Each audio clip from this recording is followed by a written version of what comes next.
তুমি 73% মুসলিমকে কচু কাটা করবে, মাটিতে পুঁতে ফেলবে, আর আমরা কচু খাবো? হাত আমাদের নেই। ও সত্য শ্লোকাস, বড় বিচিত্র এই দেশ। আমরা করলেই সর্বনাশ, তোমরা করলে বেশ। তোমরা মারলে দেশপ্রেমিক, আমরা মারলে খুন। তোমাদের গলায় ফুলের মালা, ঘুচে আমাদের ঘুম। তোমরা বললে সবটাই ঠিকঠাক, আমরা বললেই অপরাধ। তোমরা বললে ঠিকঠাক, আমরা বললে অপরাধ। গরুর গোশ বাটির বাটি ডাবর ডাবর গরুর গোশ খেলো, এখনো সোশ্যাল মিডিয়া খুলেন, ওর সামনে গরুর থালা পড়ে থাকে। আর ও গোরক্ষা সুরক্ষার কমিটি হয়ে এখন গরুর প্রেমিক হয়েছ তুমি। মিঠুন চক্রবর্তী, তাকে তো ভালোই চেনেন। মুসলমানের ছেলেরা চিনবে না তো কারা চিনবে? ছেলেরা চেনে চেনে, মেয়েরাও চিনে। তার ছবি অনেক তাবিজ করে গলায় রাখে। এত ভক্ত, এত প্রেমিক মিঠুন চক্রবর্তীর। তার ডায়লগ আমার এক কথা 100 কথা সমান। তার ডায়লগ মারবো এখানে পড়বে শ্মশানে। তার ডায়লগ এমএলএ ফাটা কেষ্ট। তোমার এই কেষ্টগিরিটা সিনেমার মধ্যে ছিল, ওটা ঠিক ছিল।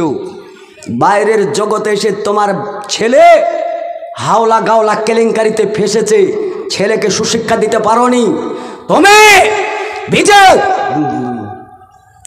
তৃণমূল থেকে সরে বিজেপির ছাতাতে ঢুকে আর কিছু পেলে না। তোমার তুরুপের তাস বানানোর জন্য মুসলিম সম্প্রদায়কে পেলে। ওপেন কথা বলেছে, কান খুলে শুনুন। কলকাতার বুকে দাঁড়িয়ে মিঠুন চক্রবর্তী বলেছে যে মুর্শিদাবাদে 73% মুসলিম বাস করে, তাদেরকে কেটে গঙ্গায় ভাসিয়ে গঙ্গার পানি অপবিত্র করে কোনো লাভ নেই, ওদেরকে কেটে মাটিতে পুঁতে ফেলা হোক। ওপেন চ্যালেঞ্জ করে বলেছে। আমার বক্তব্য হচ্ছে, পশ্চিম বাংলা মমতা ব্যানার্জির নেতৃত্বে, মুখ্যমন্ত্রীর নেতৃত্বে দেশ চলছে, বাংলা চলে। মিঠুন চক্রবর্তীকে অবিলম্বে গ্রেফতার করা হলো না কেন? তাকে স্পর্ধা দেওয়া হলো কেন? কলকাতার মাটিতে তো সে বক্তব্য দিল। এ পৃথিবীর সবচেয়ে নিকৃষ্ট মানুষের তালিকায় যার নামটা পেয়েছিলাম ইতিহাসের মানদণ্ডে, তার নাম ফেরাউন। সেটা আমরা দীর্ঘদিন আলোচনা করেছি, পড়েছি, বলেছি, এখনও বলি। কিন্তু ভিতর ভিতর তার চাইতেও যে নিকৃষ্ট মানুষ এখনও বসবাস করে, ফেরাউনের এজেন্ট, সেটা কিন্তু এই পর্যন্ত তদন্ত করে দেখেনি। এখন তদন্ত করে দেখতে যাচ্ছি। এই তদন্ত করে দেখতে গিয়ে দেখা যাচ্ছে, ওরে বাপরে, ফেরাউনের তো চাচাতো ভাই অমিত শাহ, এ তো ফেরাউনের এজেন্ট নিয়ে বসে আছে। তো প্রধানমন্ত্রী, এ তো দ্বিতীয় ফেরাউনের, শুধু না নাম্বার 1 2 করলে কোনো সময় এ 1-এ যাবে আর কোনো সময় ও 1-এ যাবে। এরকম একটা নিকৃষ্ট মানুষ, দুর্ভাগ্যজনক আমাদের প্রধানমন্ত্রী, আমাদের দেশের প্রধানমন্ত্রী। দেশ আমাদের কলেজা দিয়ে আমরা এই দেশকে শাসন করেছি, এই দেশকে আমরা পরিচালনা করেছি। হিন্দু কা পহলা হরফ হে, মুসলমান কা পহলা হরফ মিম হে, और मिम मिल करके हम है तो हिंदुस्तान है। আমরা হিন্দুস্তান, হিন্দু মুসলিম মিলে এই দেশকে গড়েছি। কোথা থেকে উঠভট এসে তুমি গদি পেয়ে তুমি আজকে ঠিক থাকতে পারো না। গুজরাটের মাটিতে ফেরাউন যে কাজটা করেছিল, এই প্রধানমন্ত্রীর নেতৃত্বে, মোদির নেতৃত্বে ফেরাউনের চাইতে নিকৃষ্ট কাজে করেছে। সেও বাচ্চা ছেলেকে পেট থেকে চিরে মেরেছে, ইও পেট থেকে চিরে ত্রিশূলের আগাই করে ঘুরি ঘুরি ঘুরি আগুনে পুড়ি মেরেছে। এর এজেন্টগিরি আর একজন করছে। হিন্দা নাম শোনেন নাই? হিন্দা একটা মহিলার মধ্যে পরে ঈমান নিয়ে এসছে, আল্লাহ তাকে হেদায়েত দান করেছে, আল্লাহ তাকে ক্ষমা করুক। কিন্তু তার ইতিহাস তো এখন পর্যন্ত ইতিহাস ক্ষমা করে না, তার ইতিহাস তো জানা আছে। হিন্দা রসুলের সাহাবী, একেবারে নিকটতম সাহাবী, রসুলের চাচা আমির হামজা, যে বীর যোদ্ধা, ইসলামের একটা ঢাল তরবার, তার বুকের তাজা কলেজাকে হিন্দা চিবি চিবি খেয়েছে। আমরা ইতিহাস থেকে জানতাম হিন্দার মতো নির্দয়, এরকম নোংরা পৃথিবীতে আর মনে হয় কোনো মেয়ে নেই। কিন্তু এখন যা দেখছি, তার এজেন্ট এখন আছে। আং সাং সুচি নামে মায়ানমারের প্রধানমন্ত্রী, তার নেতৃত্বে মায়েদের স্তন তো কেটে নিয়েছে। আর একটা স্তন ছিল, সেই শিশু বাচ্চা ওই স্তনটাকে অজান্তেই মা মারা গেছে, ওই স্তনে মুখ লাগিয়ে বাচ্চাটা চুপ চুপ চুপ চুপ করে চাইছিল, দুধ পান করছে, মরা মায়ের দুধ পান করছে। একটা বডি থেকে রক্ত লহু বেরিয়ে রক্তই কাপড় ভিজে গেছে, আর আরেকটা দুধ পান করছে। নির্দয় আং সাং সুচির নেতৃত্বে ওই ছেলেটাকে নিয়ে এসে কড়াইয়ে ভেজে সোশ্যাল মিডিয়ায় দেখিয়েছে। তাহলে যুগ যুগ ধরে ফেরাউনের দাবানল চলছে, আগামী দিনে আরো চলবে। কিন্তু সেই যুগে মুসা আলাইহিস সালাম ছিলেন, ওই যুগে মুহাম্মদ সাল্লাল্লাহু আলাইহি সাল্লাম ছিলেন, কিন্তু এই যুগে এই যে উম্মাত, এই যে ওয়ারাসাতুল আম্বিয়া আপনারা আমরা, আমাদের কিন্তু দায়িত্ব এখন ছেড়ে চলে যায়নি, এখন দায়িত্ব আমাদের মাথার উপর চেপে আছে। যিনারা চলে গেছেন তেনারা দায়িত্ব বুঝিয়ে দিয়ে গেছেন, আপনার আমার দায়িত্ব বাকি আছে। রব্বানা আতিনা ফিদ দুনিয়া হাসানা তফিল আখিরাতে হাসানা। দুনিয়ায় যদি আপনি সুস্থ মস্তিষ্কে যদি বেঁচে থাকতে চান, ভালো থাকেন, সুস্থ থাকেন, তাহলে পরে দুনিয়ার আবাদ আল্লাহর সন্তুষ্টর জন্য করতে হবে, আল্লাহর সাহায্য আসবে। ওই যে বদরের প্রান্তরে 313, ওই যে বদরের প্রান্তরে 313, গায়ে প্রস্রাব লেগে গেলে মসজিদে ঢোকা যায় না, পায়খানা লেগে থাকলে মসজিদে ঢোকা যায় না, এমনকি গরুর গোবরও যদি লেগে থাকে লুঙ্গি টুঙ্গিতে, তবু কিন্তু ইতস্ত করে যে গোবরটা লেগে আছে। সে তো আর জানে না ফতোয়া ফারাজ হালাল না হারাম, গোবরটাকে খারাপ মনে করে মসজিদে ঢুকতে চায় না। সামান্য গোবর আছে, সে মসজিদে ঢুকতে চায় না। তাহলে মসজিদটা কত পবিত্র জায়গা, যেই জায়গাটা সামান্য প্রস্রাবের কারণে আমরা ঢুকতে পারি না, নিজেই আমি ঢুকতে পারি না, আর আজকে সেই মসজিদের কলমের পতাকাকে উড়িয়ে দিয়ে জয় শ্রীরামের পতাকা খাড়া করে দিয়ে তারা জয় শ্রীরামের স্লোগান দিচ্ছে, আর আপনি বলছেন রব্বানা আতিনা ফিদ দুনিয়া হাসানা। দুনিয়ার হাসানা আপনার কাছে আছে, কারা করছে, কে করছে? তারা কিন্তু আমাদের মতনই মানুষ। আপনারই একটা ভোট দিয়ে তাকে খাড়া করে তুলেছিলেন, যে আপনার মূল্যবান সম্পদ সেইটা দিয়ে তাকে সমর্থন করেছিলেন। আমার ভাই সভাপতি সাহেব, ইনি আপনাদের ইমাম, কতক্ষণ পর্যন্ত দায়িত্ব পালন করেন? 4 রাকাত নামাজ, 3 রাকাত নামাজ, 2 রাকাত নামাজ, ফজরের হলে 2 রাকাত, জোহর হলে 4 রাকাত, আসর হলেও 4 রাকাত, মাগরিব হলে 3 রাকাত। এই 3 রাকাত বা 4 রাকাত 2 রাকাতের ইমামতি করে। আসসালামু আলাইকুম রহমতুল্লাহ, আসসালামু আলাইকুম রহমতুল্লাহ। এই সালাম ফেরার পরে আপনার স্বাধীনতা আছে না নেই? আপনি 2 রাকাত নামাজ পেয়েছেন, এখনও বাকি 2 রাকাত আছে, কি করবেন আপনি? 2 রাকাত পড়তে পারবেন না উঠে? তার মানে আপনি স্বাধীন হয়ে গেলেন। তার মানে ভাইয়ের ইমামতিটা ততক্ষণ ছিল যতক্ষণ জামাতের মধ্যে ছিলেন। সালাম ফিরিয়ে দিল, তা আপনার যদি বাকি সলাৎ থাকে তাহলে আপনি আদায় করেন, আর যার বাকি নেই সে তো ফকিররা উঠেও বলে যে আমি অমুক মাদ্রা জায়গা থেকে এসেছি গো, আমার স্ত্রীর অপারেশন হবে, তা আপনাদের জন্য আমার সাহায্যের জন্য এসেছি, কিছু দেবেন। বলে না, বলে না, অধিকার আছে না নেই? তাহলে আমি সালাম ফেরানো পর্যন্ত আমার এটা ইমামের দায়িত্ব। কিন্তু আমার মসজিদের সম্পদ চুরি হচ্ছে, চুরি করেছে, চোর ধরা পড়েছে। বলেন এবার চোরের বিধান কি? চোরের বিধান এখন হাত কাটা। মজিবুর ভাই হাত কাটুক দেখি, পারবে? কেন পারবে না? আপনাদের তো ইমাম, পারবেন না হাত কাটতে? কিসে বাধা দিল? কেন পারবে না? তার মানে মজিবুর ভাই আপনার হাত কাটার ইমাম না, ওই পর্যন্ত ইমাম না। আসসালামু আলাইকুম রহমতুল্লাহ, আসসালামু আলাইকুম রহমতুল্লাহ, এই পর্যন্ত ইমাম। হাত কাটার ইমামকে যদি হাত কাটতেই হয় আর তার যদি বিধিবিধান চালু করতে হয়, তার রায় দিতে হয়, তাহলে এখন রায় কে দিবে? হয় ভারতের প্রধানমন্ত্রী নতবা মুখ্যমন্ত্রী। 1,24,000 নবী ও রসুল এসেছিলেন দুনিয়াতে দিন প্রতিষ্ঠিত এবং প্রতিষ্ঠা করতে, আর প্রত্যেককে এহকাল থেকে পরকালের সন্ধান দিতে, দুটো সমন্বয়ে হালাল রুজির ব্যবস্থাটা করেছিলেন, খাদ্য খাবারের ব্যবস্থাটা করেছিলেন। কথা বলার সময় সদা সর্বদা মৃত্যু সামনে দেখার পরেও যেন মিথ্যে কথা বলে মুনাফেক হয়ে বেঁচে লাভ নেই, সত্য কথাটাই বলতে হবে। তাহলে 1 সত্যবাদী হওয়া, 2 হালাল রুজি খাওয়া, 3 রাসূলের আদর্শই আপনার আদর্শ গড়া, তাহলে 4 ন্যায় বিচারক হওয়া বা ন্যায় বিচার করা। এখন যদি 1,24,000 নবী রাসূল আসার পরে যেনারা দায়িত্ব গ্রহণ করেছেন, চোর হলে তার হাত কাটো, বিবাহিত দুজনে যদি হয় তাকে কাতেল করো, আর যদি অবিবাহিত হয় তাকে 100 বার ডুররা মারো, আর বেনামাজি হলে তো মুসলমানের কবর থেকে আলাদা করে টান দিয়ে ফেলে দাও, তো মানুষের মধ্যে পড়ে না। তাহলে এই বিধিবিধানগুলো চালু করে যতগুলো আমরা রায় দিতে দেখেছি বা পেয়েছি, আমাদের নজরে এসছে 1,24,000 নবী রসুলের মাধ্যম দিয়ে এই দিন প্রতিষ্ঠিত হয়েছিল। কিন্তু আপনার বর্তমানে যদি একজন হাত কাটার বিধিবিধান চালু করতে হয়, তাহলে রায়টা দিবে কে?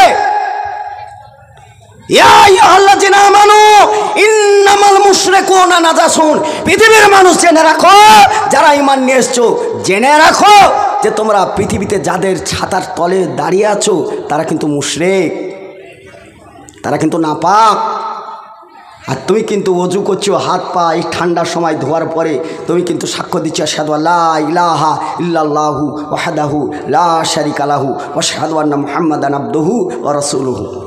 সাক্ষী দিই না এটা বলেছি তো। তাহলে আমি শীতের মৌসুমে ল্যাপ কথা ছেড়ে দিয়ে ওযু করে মালিক হিসাবে কোনো লাসারিক ছাড়াই এক আল্লাহ ছাড়া অন্য কাউরের কথা কিন্তু আমরা ভাবিনি, আর ওটা আমাদের ব্রেন মস্তিষ্কে নাই। যিনি এই রাস্তার যিনি মেন ডাইরেক্টর তিনি হচ্ছেন মুহাম্মদুর রাসূলুল্লাহ সাল্লাল্লাহু আলাইহি সাল্লাম। তাহলে বলুন, জেনা করলে তাকে হত্যা করতে হবে, ইসলামিক হুকুম, উভয় জেনা করেছে তো হত্যা করতে হবে। হত্যা করার জন্য কে হবে? তাহলে দেশের কাজী, বিচারক, ইমাম, তারা রায় দিবে। তো মজিবুর ভাই রায় দেখি, আপনার এই জুমা মসজিদের ইমাম জেনা করেছে, ধরা পড়েছে, রায় দেখি কাতেল করতে হবে। রায় মজিবুর ভাই দিতে পারবে না। এই রায়টা দিবে কে? এই রায় দিবে অমিত শাহ। এই রায় যদি দিতেই হয় তাহলে দিতে হবে কে? ভারতের প্রধানমন্ত্রী নরেন্দ্র মোদী।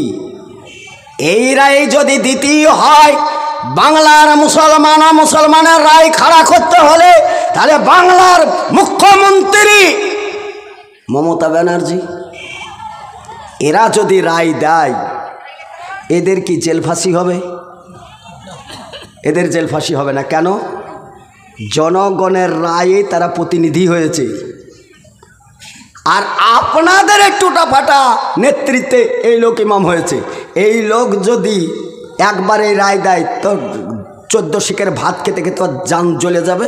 এমনিতেই তো সংসার চলে না, তা আর একদিন আর তো সংসার উকি মারবে না কেউ। আমরা এমন লোকের নামাজ পড়াই, আর এমন আমার মুসল্লি, আমার ঘরে যদি উনুন না জ্বলে কেউ ঘুরে তাকাবার লোক নাই। লাখ লাখ টাকা কাগজের মুড়ি খেয়ে বেড়াচ্ছে, লটারিতে টাকা মারছে, লুডো খেলছে, ফ্লাশ খেলছে, জুয়া খেলছে, ভালো ভালো নর্তকী মেয়েদের পিছনে টাকা খরচ করছে। দিনের স্বার্থে 10 টাকা চাইলে পাওয়া যায় না। জাতি রব্বানা আতিনা ফিদ দুনিয়া হাসানা, তোমার এই হাসানা যে তোমার নেতৃত্ব চলে না, তুমি নেতৃত্ব দিতে পারো না। যত নবী রাসূল এসেছিলেন, কোনো মহিলাকে ইমাম বানানোর কথা আল্লাহ রসুল পর্যন্ত ওই নবীগুলো কেউ বলেননি, ইমাম হিসাবে কেউ আসেননি। কিন্তু আমাদের ইমাম, বাংলাদেশের ইমাম হাসিনা ছিল, সেও ইনশাল্লাহ ডবল বেটা ছেলে। আর আমাদের বর্তমানে ইমাম এখন তো আমাদের মমতা ব্যানার্জি আছে, এই 3 ডবল বেটা ছেলে।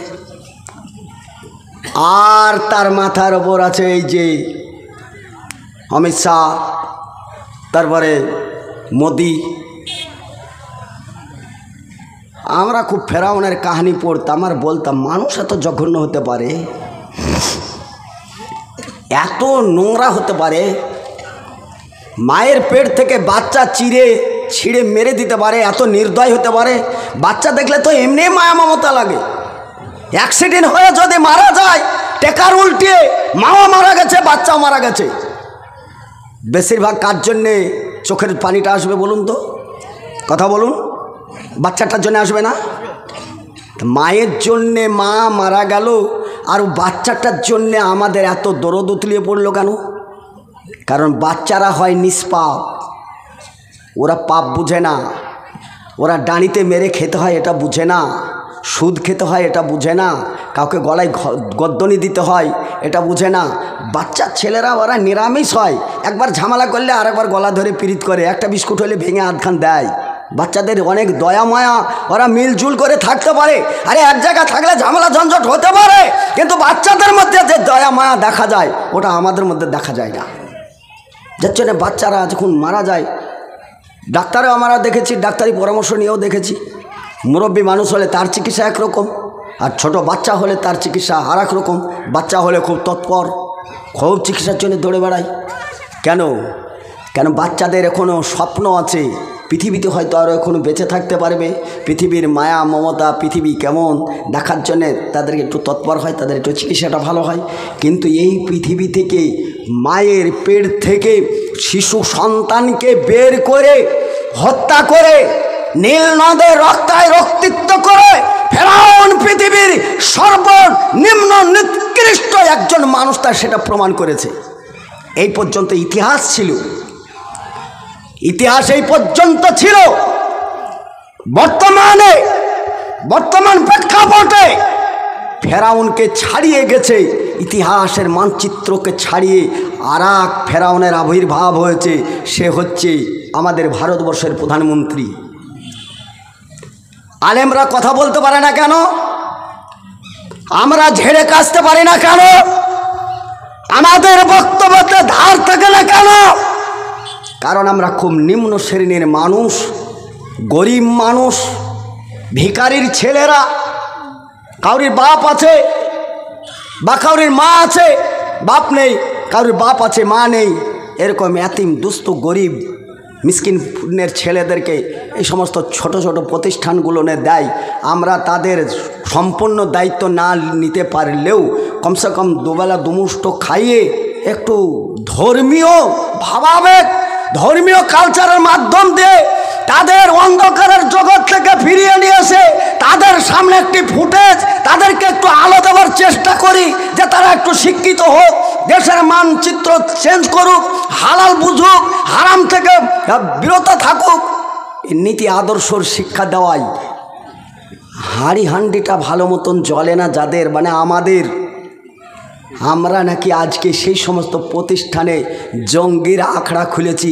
এই অমিত শাহ আর এই মোদি, তারা আর পৃথিবীতে কোনো কর্মসূচি পেল না, একটা কর্মসূচি পেয়েছে যে জঙ্গির আখড়া মাদ্রাসাতে তৈরি হচ্ছে, মসজিদগুলো তৈরি হচ্ছে। তাহলে আমরাই বড় সমস্যা ভারতের। তোমরা সবাই থাকবে, কোনো সমস্যা নেই, আমাদেরকে নিয়ে সমস্যা। একটি পেঁয়াজ কাটার জন্য মাদ্রাসাতে একটি পাওয়া যায় না, ছুরি পাওয়া যায় না, পেঁয়াজ কাটার জন্য একটা ভুতড়া হাসুয়া পাওয়া যায় না, আর সেখানে বলে জঙ্গির আখড়া। জঙ্গি সম্বন্ধে ধারণা আছে? জেট বিমান সম্বন্ধে ধারণা আছে? সে তো থাকাই দরকার।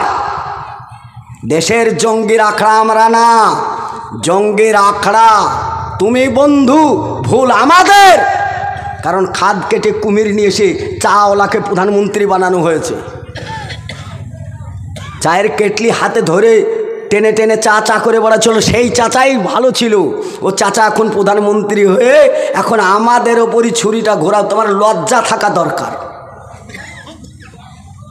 এই কথাটা বলার পরে আমাদেরকে আবার খুঁজে বেড়াচ্ছে না তো? এই কথাটা বলার পরে তো আমাদের খুঁজে বেড়ানো দরকার। আমরাও তো জঙ্গি ছড়ি বেড়াচ্ছি, বলবে জমক জায়গায় বক্তব্য রাখছিল মজিবুর ভাইয়ের সভাপতিত্বে এই গ্রামে, ও বক্তব্য ওপেন বক্তব্য রেখে দেশে সন্ত্রাস ছড়াচ্ছে। ধরে নিয়ে যাও, কে রুখে তোমাদেরকে? ধরো। ভাই সকল, আমরা মুখ খুলে গা ঝেড়ে কথা না বলতে পারার আমাদের অনেক কারণ। এই কারণটা যে আমাদের হাঁড়িটাই তো ভালো চালাতে পারি না, বাড়িটাও চালাতে পারি না। মুখ খুলে কথা বলতে গেলে তো কমসে কম উকিলের পরামর্শ নিয়ে কেসটাতে লড়তে গেলেও তো 10 টাকা লাগবে, লাগে না? এই 10 টাকা যদি মসজিদে চাই, আসসালামু আলাইকুম ভাই, আপনাদের জন্য বলতে গিয়েছিলাম গো, আমার 3-4টে কেস হয়ে গেছে, তা আপনারা কিছু টাকা পয়সা একটু সাহায্য করেন। হিরোইনে লাখ লাখ টাকা খেয়ে হিরোইনে টাকা খরচ করলো, 10 টাকা চাইতে গেলে ওর পকেটে গাদা টাকা ভরা আছে, ও টাকা দেখতে হবে না, পকেটে গোল আছে নোট, কোনটা তাই গোল নোট, বুঝেন তো? ঠক করে ফেলে ও বুক পড়েছে, হ্যাঁ মসজিদে আসলেই চাইতে হয়। আজকে এই মানিক দা আরে দীপক দা আমার সঙ্গে ছিল, আমার মাদ্রাসাতে ছিল, হরিয়ার পাড়ায় বলে আমারই মাদ্রাসায় ছিল সারাদিন, এটাই তদন্ত ছিল। এবিপি আনন্দ যারা বিজেপির দালালি করছে, তারা এসে একটা নিরীহ ছেলে যার বাড়িতে একটা ছাগল আর 2টো মুরগি ছাড়া টালি লাগানো বাড়িতে এখন পর্যন্ত ঘরে ছাদ দিতে পারেনি, আর সেই ছেলেটাকে তকমা লাগিয়েছে যে জঙ্গি তকমা। তা আসাম থেকে প্রশাসন এসে এই ছেলেটাকে উঠিয়ে নিয়ে চলে যাচ্ছে। তো পশ্চিমবাংলার পুলিশ তুমি কি করছিলে? আসাম থেকে আসবে, তোমার কোনো দায়িত্ব নেই? কেন দায়িত্ব পালন করেনি? এটা আমার মুখ্যমন্ত্রীর কাছে দাবি, অবিলম্বে আপনার থানা যেগুলো আপনার আন্ডারে আছে, আপনি এখন পর্যন্ত সুস্থ মস্তিষ্কে তাদেরকে অবিলম্বে আপনি ঠিকঠাক করুন। থানাতে আরএসএসের ঘাঁটি করেন না। আমরা নিরীহ মানুষ, আইনের দ্বারস্থ হই, আমরা নিরীহ মানুষ থানার আশ্রয় গ্রহণ করতে চাই। শস্যের মধ্যেই যদি ভূত ভরা থাকে, তাহলে ভূত আর কি দিয়ে ছাড়ানো যাবে? ফলে মানিকদা একাই বলে বিষয় তা না, আমরাও বলি। আরে তো ওই ছেলেটার নাম আব্বাস, ওর বলছে যে জাল পাসপোর্ট করে বিদেশের সঙ্গে আমদানি রপ্তানি করে, নিজের পাসপোর্টের পয়সা মনে হয় বিল মেটাতে পারবে না, এরকম একটা গরিব মানুষ। আমরা সেখানে গিয়ে দেখে এসেছি, তোমরা কোথায় লেখাপড়া করেছো, কোন কলেজে ইউনিভার্সিটির শিক্ষিত লোক? তোমার পড়ার আমার পড়া পার্থক্য এতটা কেন? আমার চোখে আমি অরিজিনাল পাসপোর্ট দেখলাম, আর তুমি কেন জাল পাসপোর্ট দেখে গেলে তা বলো। এই সমস্ত গদি মিডিয়া যদি কোনো জায়গায় ঢুকে নির্বিচারে খাম্বায় বেঁধে রাখেন, আরও সমস্ত মিডিয়া আসুক, বাস্তব কোনটা এটা প্রমাণ করেন। আমার বক্তব্য ফার্স্টেই আমি বলেছি, রব্বানা আতিনা ফিদ দুনিয়া হাসানা ওয়া ফিল আখিরাতে, আগে দুনিয়া ঠিক করেন, আখিরাত ঠিক এমনি হয়ে যাবে। মসজিদের আজান বন্ধ হচ্ছে, মসজিদের বুলডোজার দিয়ে ভাঙা হচ্ছে, নীরবে সহ্য করতেই আছি। আমার একটি দোষ, ব্যক্তিগতভাবে আমার মুখের ঘাট। কিছুদিন আগে একটা বক্তব্য রেখেছিলাম, সেই বক্তব্যতে এত চাপে পড়েছিলাম, ওই চাপে পড়ার পরে আমি বুঝতে পেরেছি কোন জাতির পিছনে দৌড়ি, আর এরা জাতি না বেজাতি না আজাতি কিছুই বুঝতে পারি না।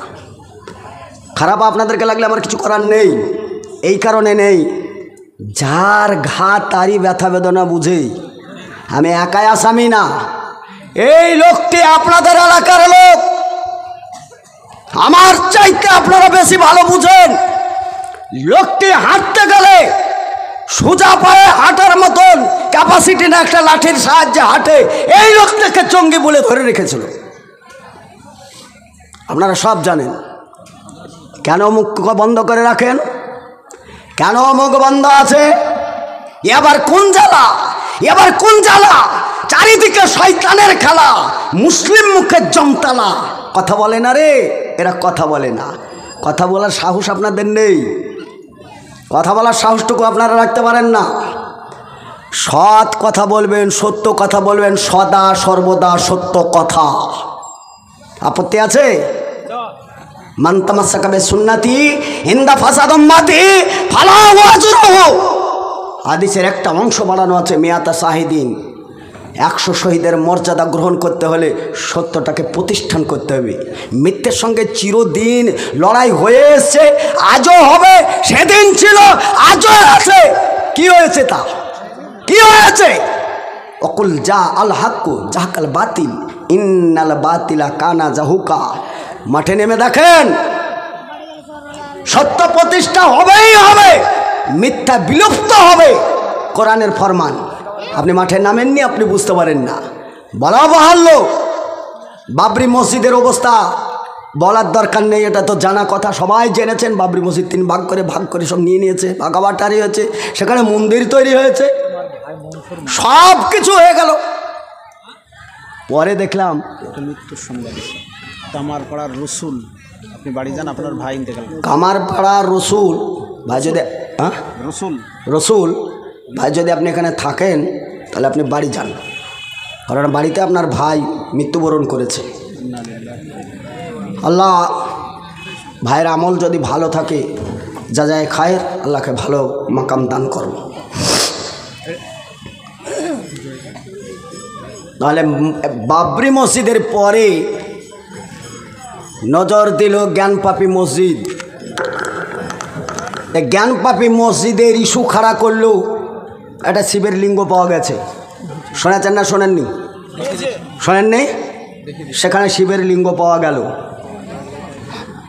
আমরা একটু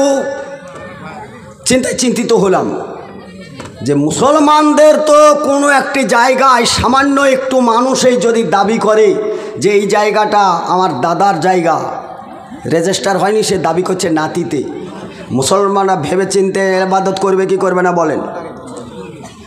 দাদু জমি দান করে গেছে, একটু আগে মানিকদা বলছিল, দাদা জমি দান করে গেছে, রেজিস্টার হয় নাই, মৌখিকভাবেই হয়তো বলেছে। নাতি নাতকুড়িরা বড় হওয়ার পরে খতিয়ে দেখতে গিয়ে দেখলো মসজিদটা দাদা মৌখিকভাবে দিয়েছে, রেজিস্টার করে দেয় নাই।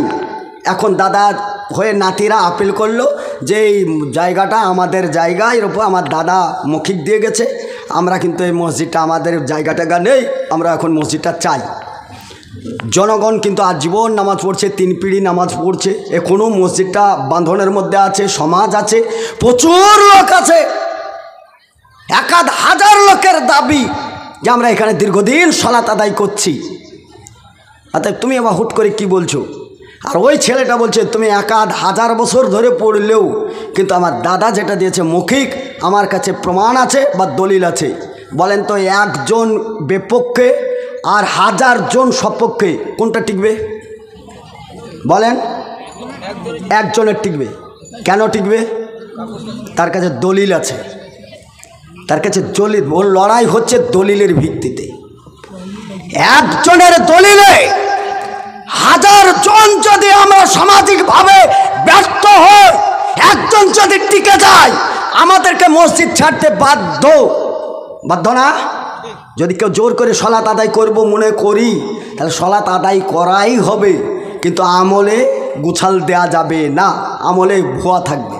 তাহলে আমরা জেনে শুনে জ্ঞান গরিমা রেখে আমরা ইবাদত করার চিন্তা ভাবনা মানসিকতা নিয়ে, কোনটা হালাল কোনটা হারাম, কোন জায়গায় বৈধ কোন জায়গায় অবৈধ, কোন জায়গায় ইবাদত চলবে কোন জায়গায় চলবে না, এটা দাগ খতিয়ান দেখে আমরা পারফেক্ট জায়গায় আমরা ইবাদতখানা তৈরি করি। হুট করে বললো যে জ্ঞানপাপী মসজিদে বড় একটা লিঙ্গ পাওয়া গেছে, তো চিন্তা ভাবনার ব্যাপার।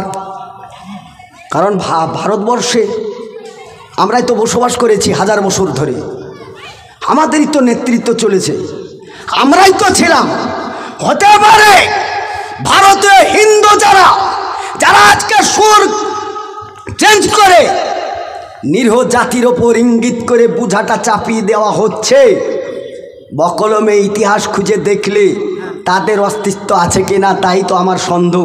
প্রথমেই আমি বলেছিলাম এর জন্য একটি বক্তব্যতে, সোশ্যাল মিডিয়ায় সেটা গিয়েছে, আজকেরটাও যাচ্ছে। সোশ্যাল মিডিয়া তোর বন্ধ নেই।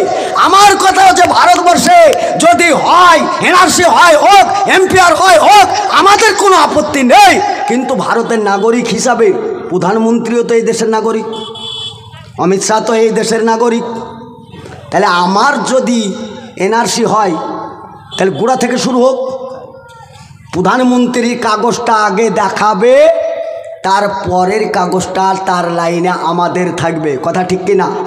জোরে বলেন।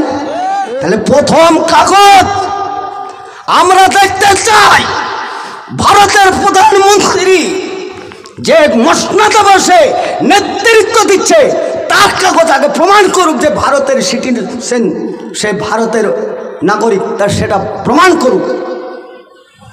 আমরা পরেরটা তার লাইনে আছি। অধীর চৌধুরী বর্তমান মুখপাত্র, মুসলমানের দ্বারে দ্বারে ঘুরে ঘুরে ঘুরে ঘুরে হিরো হয়েছিল।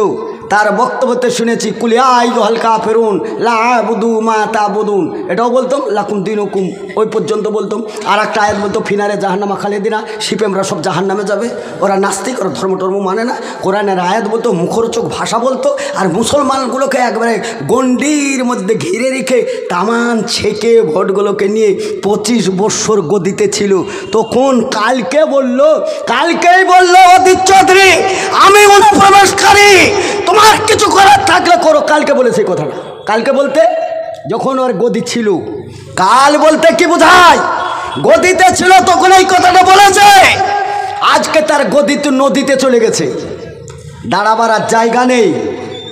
যেই পাতা চারতো সেই পাতাটাও মনে সামনে না থাকায় এখন আর দাঁড়াবার জায়গা নেই। এখন কোনো জায়গায় তো আশ্রয় নিতে হবে। লাট খাওয়া মাল সুর চেঞ্জ করেছে। এখন সুর চেঞ্জ করে বলছে পশ্চিম বাংলায় অর্থাৎ মুর্শিদাবাদ, মালদাহা, দিনাজপুরে অনুপ্রবেশকারী না তো এত মুসলিম সংখ্যা কী করে হলো? 73% মুসলিম। যে অনুপ্রবেশকারী যদি না হয় তাহলে এত লোক কী করে হলো? চৌধুরী বাবু, এই যে অধীর চৌধুরী বন্ধু, তোমাকে খুব ভালো করে চিনি, একই থানার লোক আমি, আমাকেও তুমি চিনো। কান খুলে শুনে রাখো, অনুপ্রবেশকারী আমরা মুর্শিদাবাদ, মালদা, দিনাজপুরের লোক, এটা পরে প্রমাণ হবে। তুমি আগে প্রমাণ করো তো তুমি এই দেশের নাগরিকটা। আমার খুব ভালো করে জানা আছে অধীর চৌধুরী বাংলা থেকে ঝাঁটা খেয়ে এই দেশে এসে নেতৃত্ব দিচ্ছে। ওর এখন কাগজ ঠিক নাই। ও অনুপ্রবেশকারী হলে সে হবে, তার দোষটাকে গোপন করার জন্যে সোহেল সালাফের মাথায় চাপি দেবে। আর আমি তোমার বোঝা মাথায় বুহি নিয়ে আমাকে কি বুকা পেয়েছো না হাতে চুড়ি দিয়েছি আমি যে তোমার বোঝা আমার মাথায় চাপাবে আর আমি সহ্য করব? তোমার মুখ আছে আমার নেই, তোমার হাত আছে আমার নেই। তুমি মিথ্যা কথা বলে প্রচার করতে পারো আর আমি সত্য কথা বলে তোমার ঢাকনা দিতে পারি না। এরকম জিন্দিগি নিয়ে বসবাস করি না। খুব সাবধান। বিজেপি সরকারকে বলি, দেশে রাজনীতি করতে এসছো, করো, কোনো আপত্তি না, আমরা ভোট দিয়েছি তোমাদেরকে, দেও, তুমি প্রধানমন্ত্রী হয়েছো, কিন্তু ধর্মের জায়গায় রাখো আর রাজনীতির জায়গায় রাখো। ধর্মের আবেগ দিয়ে রাজনীতি চালাতে গিয়ে শুভেন্দু অধিকারীকে তুমি বগলের তলে ডাকলে শুধু মুসলিমদের নিন্দে করার জন্যে ওকে কি স্পেশাল কোটা দিয়েছো যে মুসলিমদের হয়েই কথা বলতে হবে, বিরুদ্ধেই কথা বলতে হবে?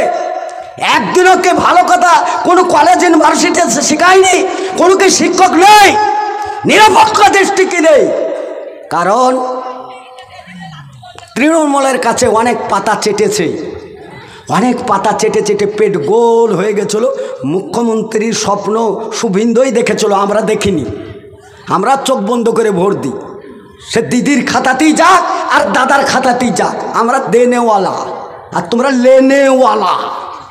নিয়েছো নাও। দেখলো এখানকার পাতা তো ফাঁকা হতে চলেছে।